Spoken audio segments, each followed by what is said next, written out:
प्रकरण 4 गुणोत्तर प्रमाण अभ्यास 4.3 मधला प्रश्न क्रमांक 4 मधला पहिलं गणित बघतोय आपण. आपल्याला दिलाय x वर्ग अधिक 12x वजा 20 छेद 3x वजा 5 बरोबर x वर्ग अधिक 8x अधिक 12 छेद 2x अधिक 3. आता आपण या संख्यांना 4 ने गुणलं 4 3 12 4 5 20 हे उत्तर येतं. तसंच याला 4 ने गुणलं 4 गुणे 8 4 3 12 तेव्हा हे उत्तर येतं. म्हणून आपण काय करणार 1/4 ने दोन्ही बाजूंना गुणणार.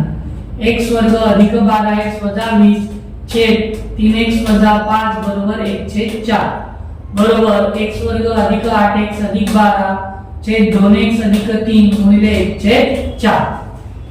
x वर्ग अधिक 12x वजा 20 4 ने गुणलं 4 3 12 12x वजा 4 5 20 बरोबर x ने गुणलं x वर्ग अधिक 8x अधिक 12 छेद 4 ने गुणलं 4 गुणे 8x अधिक 4 3 12. आपल्याला हे नको आहे म्हणजे घालवायचं आहे. मग घालवायचं असेल तर याच्या विरुद्ध चिन्ह असली पाहिजे.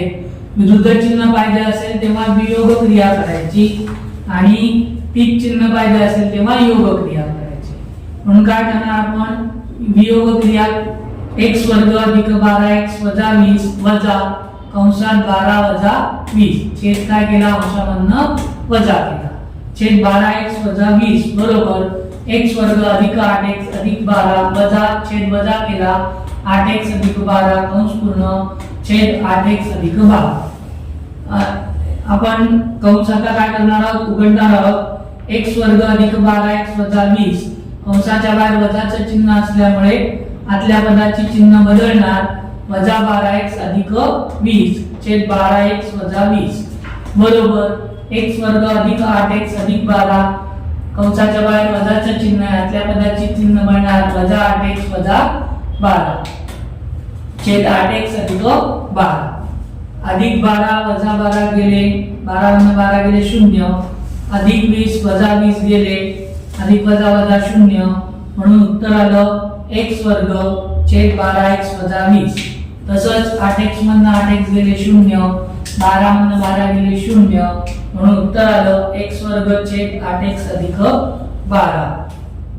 तर आता इथे काय आहे आपल्याला x वर्ग हे समीकरण जे आहे जर याची किंमत 0 असेल तर या पूर्ण याची किंमत काय येणार 0 येणार. म्हणून या किमतीसाठी हे सत्य होईल. म्हणून x बरोबर 0 ही एक उकल होईल. पण समजा ही 0 नसेल जर x बरोबर 0 नसेल तर x वर्ग बरोबर 0 येणार नाही. म्हणून x वर्गने आपण दोन्ही बाजूला भागले. म्हणून एक उत्तर काय येणार 1/12x वजा 20 बरोबर 1/8x अधिक 12. तिरकस गुणाकार करणार 1 ने कोणत्याही संख्येला गुणलं तरी उत्तर तेच येतं 8x अधिक 12 बरोबर 1 ने कोणत्याही संख्येला गुणलं तरी उत्तर तेच येणार 12x वजा 20.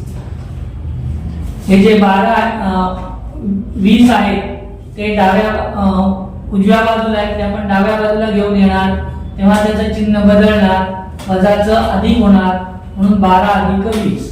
8x डाव्या बाजूला आहे ते आपण उजव्या बाजूला घेऊन जाऊ तेव्हा त्याचं पण चिन्ह बदलणार ते होणार वजा 12x वजा 8x. 20 अधिक 12 32 बरोबर 12x मधून 8x गेले उरले 4x यांच्यामध्ये गुणाकार असतो इकडे आले की भागिले होणार 32/4 बरोबर x 4 के 4 4 8 32 म्हणून x बरोबर